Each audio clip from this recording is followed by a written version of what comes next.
Where are you right now? Well, right now I'm in the hospital. I'm in the hospital or at the hospital?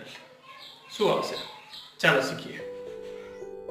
Thank you so much for your love and constant support towards me.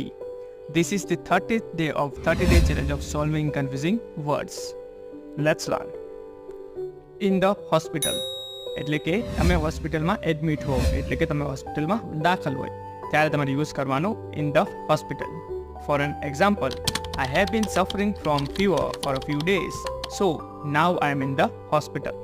એટલે કે થોડા દિવસથી મને તાવ છે એટલે હોસ્પિટલમાં હું દાખલ છું. ચાલો શીખીએ એટ ધ હોસ્પિટલ. જ્યારે કોઈ વ્યક્તિ હોસ્પિટલમાં દાખલ છે અને તમે એની મુલાકાત લો છો ત્યારે યુઝ કરવાનો at the hospital. For an example, I am at the hospital to see my friend. એટલે કે હું અત્યારે હોસ્પિટલ છું, મારા મિત્રની મુલાકાત લેવા ગયો છું.